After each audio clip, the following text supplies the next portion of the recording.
New York, a city of 8.3 million inhabitants, their lives unfolding across more than 32,000 streets, contained within 5 distinct boroughs, all cradled by the meeting of 3 rivers. It is a place defined by numbers, by scale, by an energy that seems to rise from the pavement itself. When we think of this city, we see a skyline of impossible geometry. We hear a symphony of a million different languages. We feel the pulse of its ceaseless motion. Yet, what is truly remarkable is to consider how new it all is. The iconic silhouette, the celebrated cultural institutions, the very rhythm of the streets that make New York so recognizable the world over. Virtually none of it existed a mere century ago. This is because the story of New York is not one of static monuments, but of constant, gentle evolution. It is a history shaped by perpetual development and quiet renewal, a place that has been transformed time and again, almost beyond imagination. The question then is not simply how this city was built, but how this small island at the edge of a continent became a home for so many stories, so many dreams, so many beginnings. How did a landscape of rolling hills and dense forests, first touched by European traders just over 400 years ago, become the sprawling, intricate metropolis we see today? This is the story of how a place of convergence became the world's greatest city. It is a story of constant becoming, a testament to the human capacity for adaptation, community, and renewal, written on an island at the center of the world. Long before the grid of streets and the shadows of skyscrapers, before the first European sail broke the horizon, this land was a world in balance.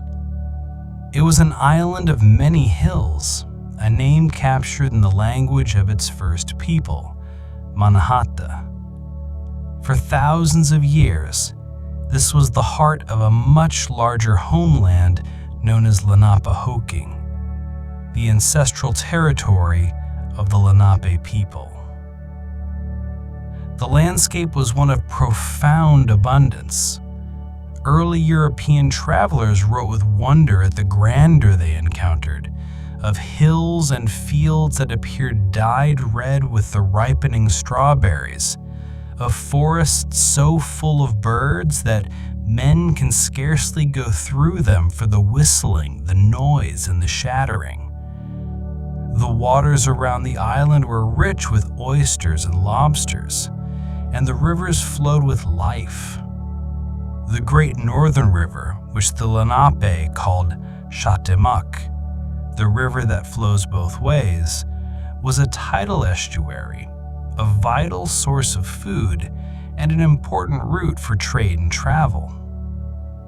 But this was no untouched wilderness. For at least 8,000 years, it was a carefully managed home. The Lenape did not simply live on the land, they lived in partnership with it. Their existence was a sophisticated rhythm of seasonal movement, a mobile and productive life guided by the cycles of the natural world. They would move to hunt, to fish, and to plant according to the turning of the year, tracking the seasons by the blooming of the shad bush, which signaled the return of the migrating shadfish to the rivers. They actively shaped their environment with a wisdom born of millennia of observation. They practiced slash and burn agriculture, Using controlled fires to clear the undergrowth of the forest, these fires made trails passable, enriched the soil for planting, and created open meadows and grasslands that attracted deer and other game, transforming the landscape into a mosaic of forest and field that was both wild and cultivated. This was not a passive existence, but a co-creative relationship. The land was not a backdrop for their lives. It was an active participant, a garden they tended with reverence and skill. The people who inhabited this land, the Lenape, called themselves the original people.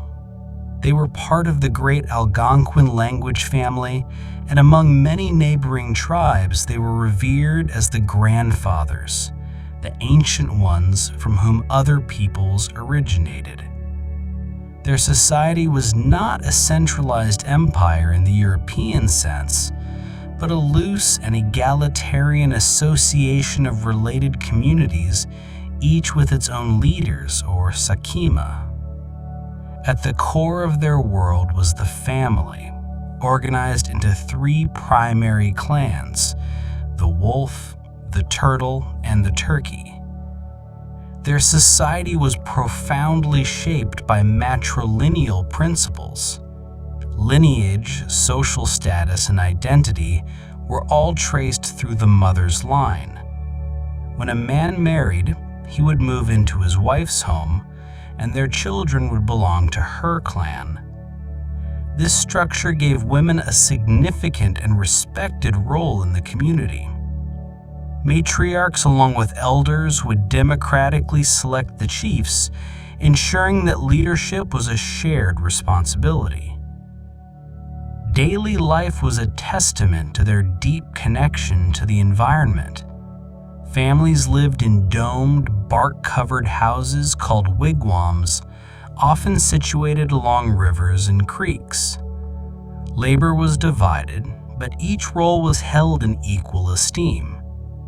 Women were the primary cultivators, practicing a form of companion planting known as the Three Sisters, growing corn, beans, and squash together in a symbiotic relationship that nourished both the people and the soil. They also gathered a vast array of wild foods, berries, nuts, roots, and edible plants, their knowledge of botany passed down through generations. Men were responsible for hunting and fishing, stalking deer, bear, and wild fowl. They were masters of their waterways, building canoes and using nets, spears, and weirs to harvest fish and shellfish from the bountiful rivers and bays. Their resourcefulness was remarkable. When a deer was killed, nothing was wasted. The skin was used for clothing, the sinew for thread, the bones for tools and flutes, the antlers for projectiles, and even the hooves were made into bells for dance rituals. Their spiritual world was as rich and layered as the forests they inhabited. Their creation story tells of a time before the world existed, when the creator, Kishalamankin, dreamed our reality into being. It speaks of a great flood and of the people being saved on the back of a giant turtle, a story that gives this continent its ancient name, Turtle Island. This was an animistic worldview, a belief that all things in nature, every plant, animal, river, and stone, possessed a life spirit, a maneto. This belief fostered a profound reverence for the natural world, a sense that humanity was but one small part of a grand, interconnected scheme. This worldview shaped their understanding of the land itself. For the Lenape, the concept of owning the earth was as foreign as owning the air or the sky. The land was not a commodity to be bought and sold in perpetuity. Their identity was tied not to individual property, but to the collective and to the land itself, their homeland, Lenapehoking. Agreements with other nations were for sharing resources, for granting temporary use of a place for hunting or passage, often renewed through the cyclical exchange of gifts. This was not a legal system, but a philosophy of belonging, a way of being in the world rooted in interconnection rather than ownership. It was this gentle yet profound difference in understanding that would quietly define the chapter to come. The first recorded European eyes to see these shores belonged to the Italian explorer Giovanni da Verrazzano, sailing for France in 1524.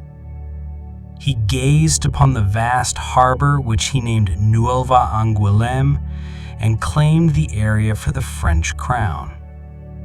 But it was a fleeting encounter. No settlement followed, and for nearly a century, the world of the Lenape remained undisturbed. The arrival that would set in motion the creation of a new world came in 1609. The English explorer Henry Hudson was not seeking a continent to conquer or a people to convert. He was a man on a commercial mission. In the employ of the Dutch East India Company, he was searching for the fabled Northwest Passage, a water route to the lucrative markets of Asia. As he guided his small ship, the Halve Maan, into the great river that would one day bear his name, he found not a path to the Pacific, but something else of immense value to his employers. His logbook and that of his officer Robert Jewett recorded the natural splendor of the region, but they paid special attention to the abundance of one animal in particular, the beaver. In Europe, a craze for felt hats had made beaver pelts a precious commodity, and the animal had been hunted to near extinction. Hudson's report of a land rich with furs ignited the commercial imagination of the Dutch Republic. The purpose of this new land, from its very first European conception, was business.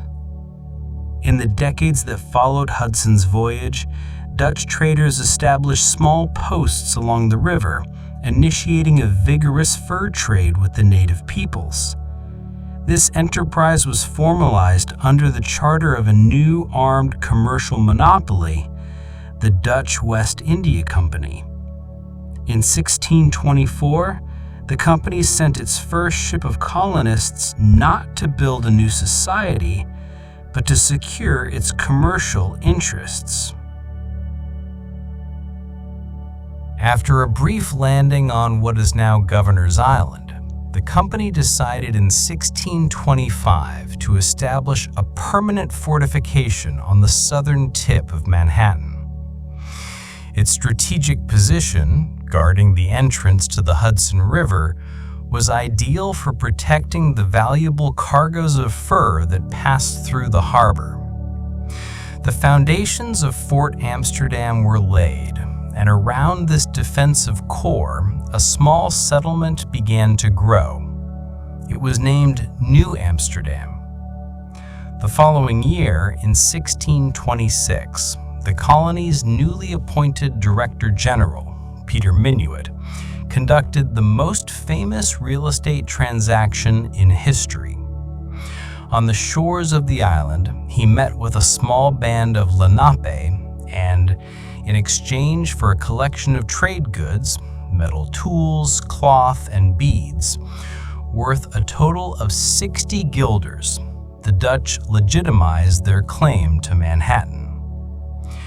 This moment, so often portrayed as a cunning swindle, was more likely a quiet tragedy of miscommunication. For the Dutch, operating within a worldview of contracts and private property, the exchange represented a permanent, irrevocable transfer of title. For the Lenape, whose philosophy was rooted in the shared use of the earth, it was likely understood as something else entirely: a diplomatic agreement to share the land, an offering of gifts to welcome newcomers to their shores, consistent with their traditions of hospitality and resource sharing. Two different worlds met on that day, speaking two different languages of what it means to belong to a place. One world would, in time, supplant the other, not through the force of arms, but through the quiet, inexorable force of a contract that was never mutually understood. The small settlement of New Amsterdam began to grow, but it did so in a way that was unique in the New World. The Netherlands in the 17th century was enjoying its golden age. It was prosperous, and its citizens had little incentive to leave for the hardships of a distant colony. The Dutch West India Company, needing people to populate its commercial outpost, could not afford to be selective. And so, from its earliest days, New Amsterdam became a magnet for a remarkable variety of peoples. The first settlers were not Dutch, but 30 families of Walloons, French-speaking Protestants from the southern Netherlands. They were soon joined by Germans, English, Scandinavians, and Portuguese. By 1643, when the town had a population of barely 500 people, a visiting Jesuit priest was astonished to hear 18 different languages spoken in its streets. It is estimated that this Dutch city was never more than 50% Dutch in its population. This diversity naturally extended to matters of faith. The official religion of the colony was the Dutch Reformed Church, and it was the only faith permitted to worship in public. But the company's overriding focus on commerce led to a policy of pragmatic tolerance, a concept the Dutch called gedogen. As long as public order was maintained, settlers were granted freedom of conscience to believe what they wished in the privacy of their own homes. This quiet allowance attracted religious minorities who faced persecution elsewhere, including Lutherans, Catholics, and in 1654, the first group of Jews to settle in North America.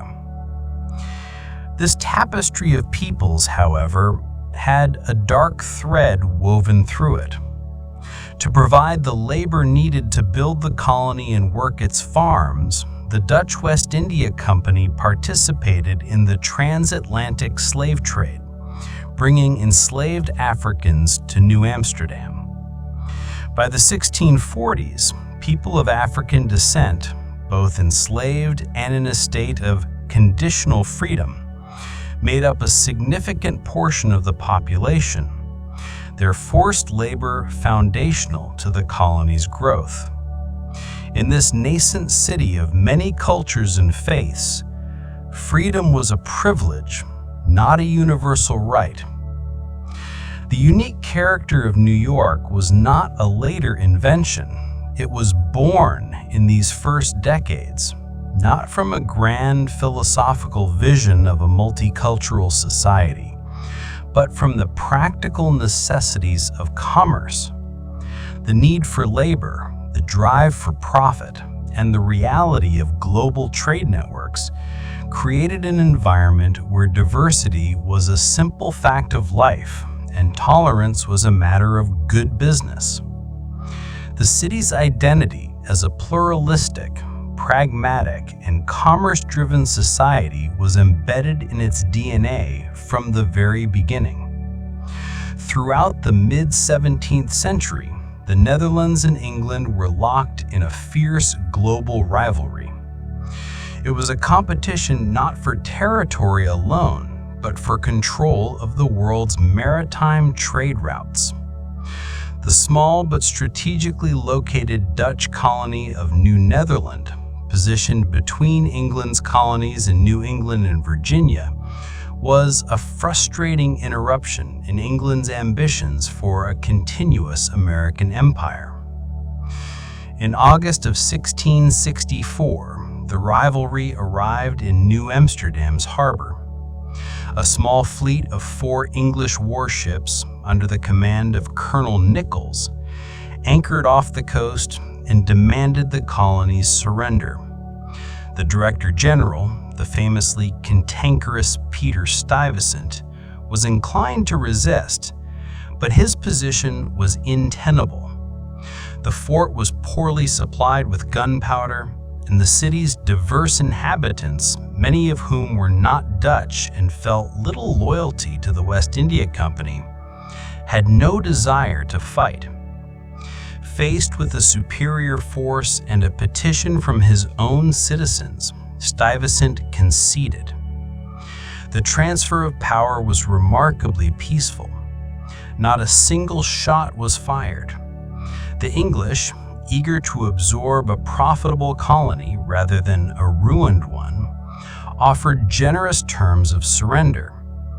The Articles of Capitulation, signed in September 1664, guaranteed that the residents could keep their property, that their laws of inheritance would be respected, and crucially, that their liberty of conscience in matters of religion would be preserved.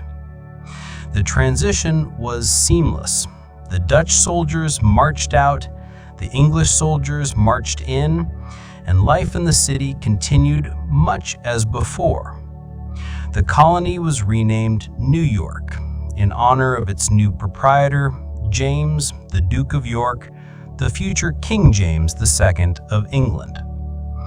The fundamental character of the city, its diversity, its commercial spirit, and its pragmatic tolerance was not erased. It was simply allowed to continue its evolution under a new flag. Under English rule, New York continued to grow and prosper. Its port thrived, and a steady stream of new immigrants arrived from Europe. But as the 18th century progressed, the city's social fabric grew more complex, and its contradictions deepened. The institution of slavery, which had existed under the Dutch, became more formally entrenched in the city's economy. By the 1740s, New York had one of the largest enslaved populations of any city in colonial America, with roughly 1 in 5 residents being an enslaved African. This brutal reality existed side by side with the city's reputation as a place of opportunity. As the colonies moved toward revolution, the city of merchants and mariners found itself profoundly divided. Its commercial ties to Great Britain were deep, and a powerful class of merchants, landowners, and officials remained fiercely loyal to the crown. At the same time, the city's artisans, laborers, and sailors were a potent force for rebellion, and groups like the Sons of Liberty made New York a center for anti-British activity. The Stamp Act Congress, a landmark moment of unified colonial protest, convened in the city in 1665. This was not a simple story of patriots versus tyrants. It was a civil conflict that split families, dissolved business partnerships, and turned neighbor against neighbor. When war finally broke out, the city's strategic importance made it an immediate prize. In the summer of 1776, after General Washington's Continental Army suffered a crushing defeat in the Battle of Long Island, British forces captured New York City. The occupation would last for 7 years, the entire duration of the war. New York became the headquarters for the British war effort in North America and a stronghold for loyalists. For the citizens who remained, it was a time of profound trial. The city's population swelled with an influx of loyalist refugees fleeing Patriot-controlled areas, leading to severe overcrowding and shortages of food, fuel, and housing. Martial law was imposed, and daily life was governed by the needs of the army. Just days after the occupation began, a mysterious fire swept through the city, destroying a quarter of its buildings and leaving thousands homeless. The winters were especially brutal. The winter of 1779 to 1780 was one of the coldest on record, and the harbor froze solid. With supply lines cut off, a desperate fuel shortage gripped the city. Soldiers and civilians alike were forced to cut down nearly every tree on Manhattan Island for firewood, from the great forests to the ornamental trees in private gardens and churchyards. When George Washington surveyed the island a year later, he described it as totally stripped of trees and wood of any kind. Yet in this hardship, the city's pragmatic and adaptive nature endured. The porous boundaries of the occupied territory allowed for a thriving black market, with goods and people moving illicitly between British-held New York and the surrounding countryside. And for thousands of enslaved African Americans, the chaos of war offered an unprecedented opportunity.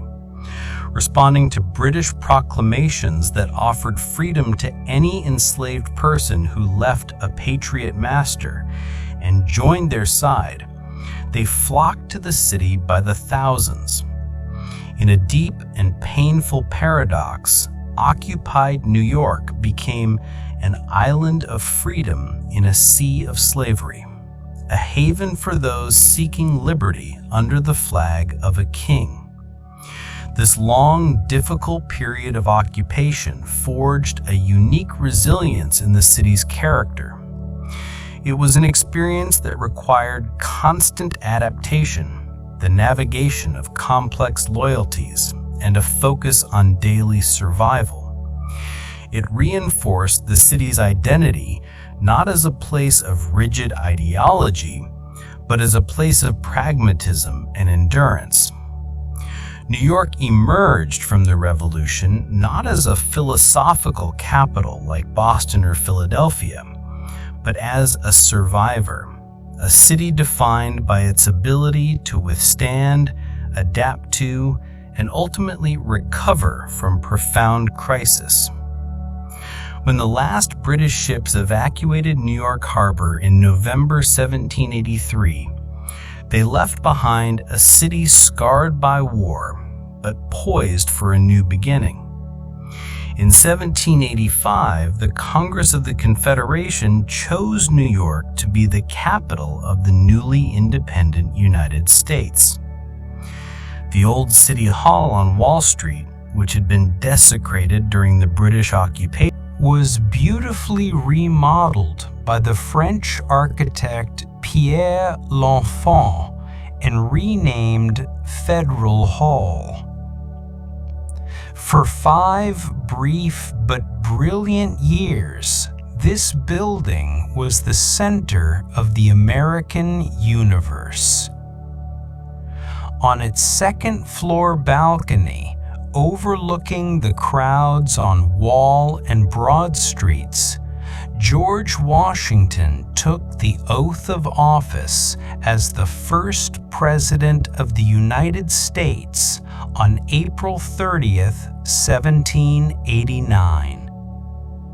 It was a moment of profound hope and solemnity as the Chancellor of New York, Robert Livingston, administered the oath and proclaimed to the cheering citizens, "Long live George Washington, President of the United States." Within its chambers, the first Congress convened, laying the foundations of the new government. They established the first executive departments, State, Treasury, and War, and the federal judiciary. And it was here, in this building, that one of the most important documents in the nation's history was born. To address the concerns of those who feared the power of the new federal government, James Madison introduced a series of amendments to the Constitution. 12 were proposed and 10 were ultimately ratified by the states, becoming the document we know today as the Bill of Rights. The fundamental liberties of the American people were drafted in the heart of New York City. The city's tenure as the nation's capital was short-lived. In 1790, a political compromise moved the seat of government to Philadelphia, with a permanent capital to be built on the banks of the Potomac. But in its brief moment on the national stage, New York had played a pivotal role in the peaceful establishment of the American Republic. Though its political role was fleeting, New York's economic destiny was just beginning to unfold.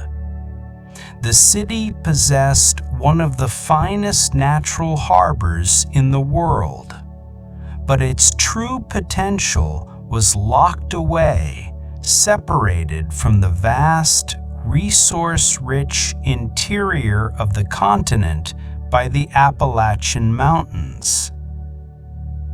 The key to unlocking that potential was a vision of audacious scale and breathtaking simplicity, championed by New York's Governor DeWitt Clinton. A man-made river, a canal that would stretch 363 miles from the Hudson River at Albany to Lake Erie at Buffalo. Critics derided the project as Clinton's Ditch, a fantastically expensive and impossible dream. But on July 4th, 1817, construction began. For 8 years, thousands of laborers, many of them newly arrived European immigrants, dug the channel by hand, an unprecedented feat of engineering. When the Erie Canal opened in 1825, its effect was immediate and transformative. Suddenly, there was a continuous water route connecting the Atlantic Ocean to the Great Lakes. The cost of transporting goods between the coast and the Midwest plummeted by as much as 95%. A torrent of grain, lumber, and other raw materials flowed eastward to the city's docks, while manufactured goods and people flowed west, accelerating the settlement of the American heartland. New York City, once one of several competing American ports, became the undisputed commercial gateway to the continent. Its primacy over rivals like Boston and Philadelphia was permanently secured. The tolls collected on the canal paid back the entire cost of its construction in less than a decade.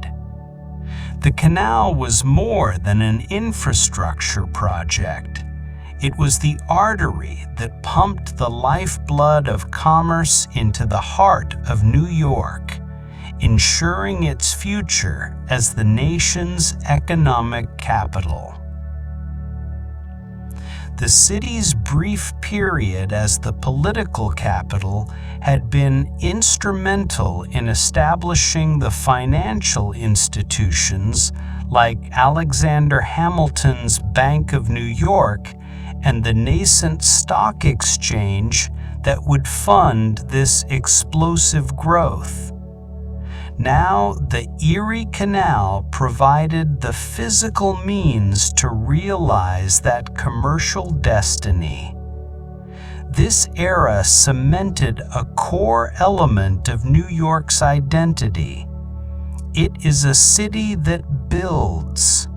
It is a place that harnesses finance and engineering on a monumental scale, to overcome natural barriers, to connect disparate worlds, and to quite literally dig its own path to prosperity.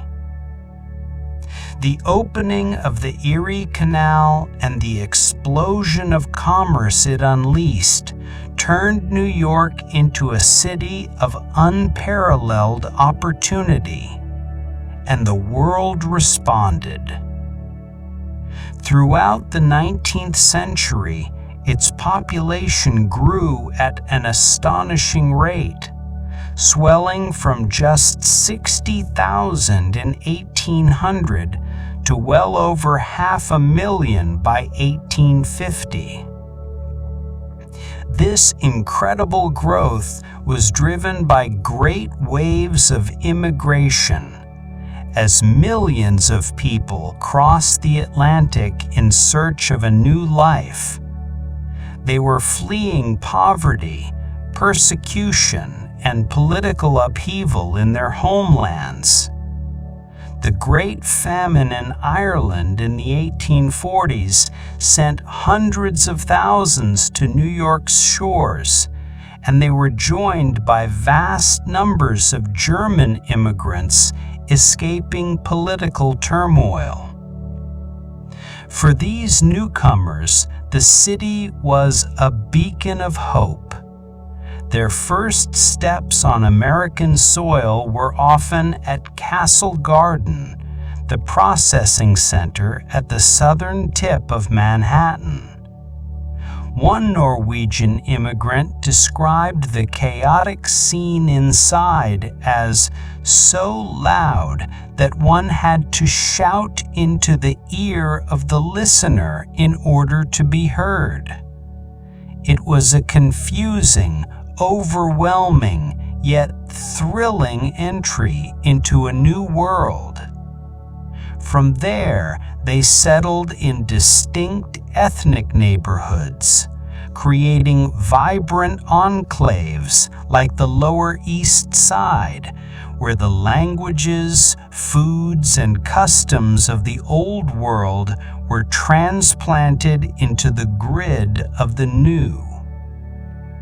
The city became a dynamic and often cacophonous mosaic of cultures, the world's great melting pot. But for many, the dream of America was met with a harsh reality. The city's housing stock could not keep pace with the flood of new arrivals. To accommodate them, landlords subdivided single-family homes or hastily constructed new buildings on narrow 25-foot lots. These were the tenements. Life in these buildings was a daily struggle for survival. A typical apartment might consist of 3 small rooms housing an entire family, and sometimes boarders as well. With buildings packed tightly together, interior rooms had no windows, no light, and no fresh air. Sanitation was minimal, often consisting of a shared privy in the backyard or a single water tap for the entire building. These overcrowded, unsanitary conditions were a breeding ground for diseases like cholera and tuberculosis, and the infant mortality rate was tragically high. In neighborhoods like the Five Points and Hell's Kitchen, this poverty gave rise to notorious criminal gangs, and violence was a part of everyday life. It was this world that the journalist and photographer Jacob Riis documented in his groundbreaking book, 1890, How the Other Half Lives. His unflinching photographs exposed the brutal living conditions to a shocked public, and his work became a powerful catalyst for social reform, a quiet but persistent call for the city to care for its most vulnerable residents. Even as the city grappled with the immense social challenges of immigration and industrialization, it embarked on two of the most ambitious and visionary civic projects in its history. Projects born from a belief that a better and more united city could be built. The first was Central Park. In the 1850s, as the city grew more crowded and chaotic, a group of prominent citizens and reformers called for the creation of a great public park. They envisioned a democratic space, a green oasis that would offer all New Yorkers, rich and poor, a healthy alternative to the saloon, and a place to come together as a single community. In 1858, the design competition was won by landscape architects Frederick Law Olmsted and Calvert Voss with their Greensward plan. The construction was a monumental undertaking. Over 20 years, some 20,000 workers used more gunpowder than was fired at the Battle of Gettysburg to blast through rocky ridges, and moved millions of cubic yards of earth to transform a landscape of swamps and shanties into a carefully sculpted pastoral masterpiece. This progress, however, came at a human cost. The creation of the park required the displacement of roughly 1,600 residents, including the destruction of Seneca Village, one of the city's most stable African American communities, a poignant reminder of the complex and often painful trade-offs of urban development. When it opened, Central Park was an immediate gift to the city, a beloved space for recreation and repose for all. The second great project was a feat of engineering that would forever define the city's ambition: the Brooklyn Bridge. Completed in 1883, it was the longest suspension bridge in the world, a breathtaking structure of granite and steel that physically and symbolically united the two independent cities of New York and Brooklyn. Its construction is a story of extraordinary human perseverance. The bridge was the vision of its brilliant designer, John A. Roebling. But just as construction was to begin, A freak accident on the waterfront took his life. His son, Washington Roebling, a talented engineer himself, took over the project. But he too was struck by tragedy, crippled by caisson disease or the bends after working in the compressed air chambers deep beneath the river. Bedridden and unable to visit the site, Washington Roebling continued to supervise the construction from his apartment window in Brooklyn Heights, watching through a telescope. For 13 years, his wife, Emily Warren Roebling, became his eyes, his voice, and his indispensable partner. She studied engineering, mastered the complexities of the project, and every day relayed her husband's detailed instructions to the engineers and workers on site. The completion of this iconic landmark was a triumph not only of technology, but of quiet, indomitable human spirit. These great projects reveal a core belief that has long animated New York. Faced with the social fractures and anxieties of a rapidly changing world, the city responded by building.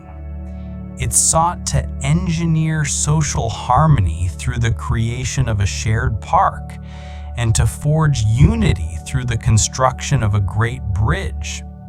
It is a testament to an enduring faith in the power of grand, physical interventions to solve human problems, a faith that would continue to shape the city for the next century.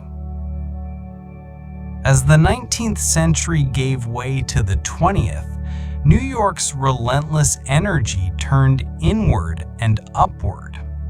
The city was expanding not only across the land, but into the sky itself.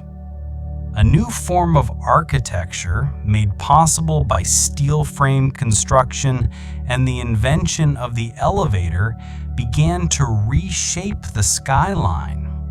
What followed was a race to the sky, a friendly but fervent competition among architects and developers to build the tallest, most extravagant building in the world. This was more than just a contest of height.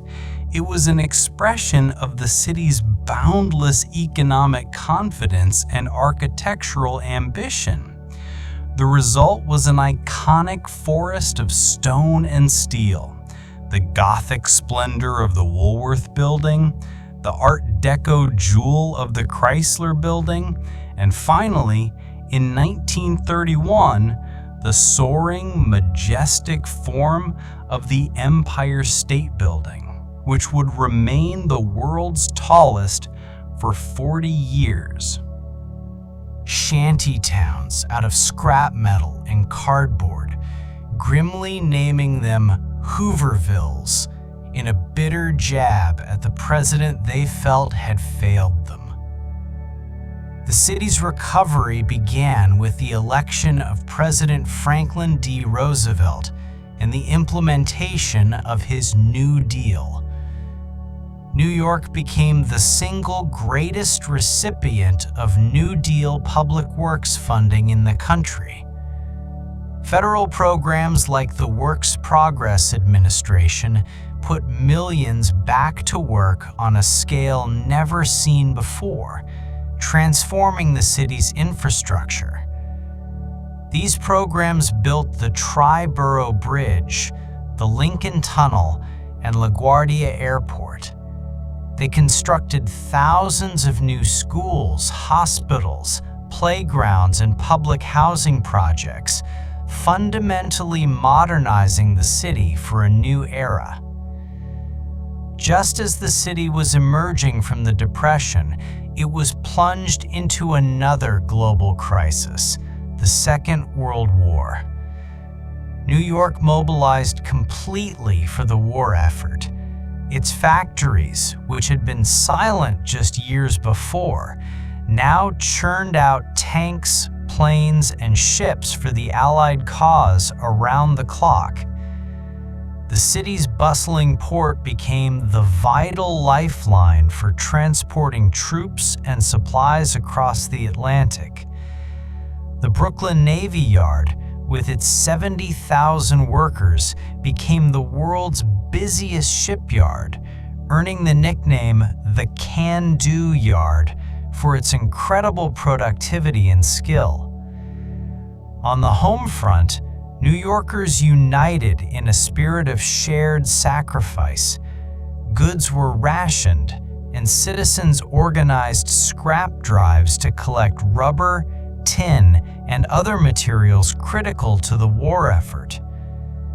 The war also brought about profound and lasting social change, as millions of women entered the industrial workforce for the first time, taking on jobs that had previously been reserved for men. The boom of the 20s, the bust of the Depression, and the mobilization for war represent a dramatic cycle of crisis and response. The city did not just endure these events, it was fundamentally remade by them. The Depression forged a new relationship between the city and the federal government, resulting in a massive overhaul of its physical form.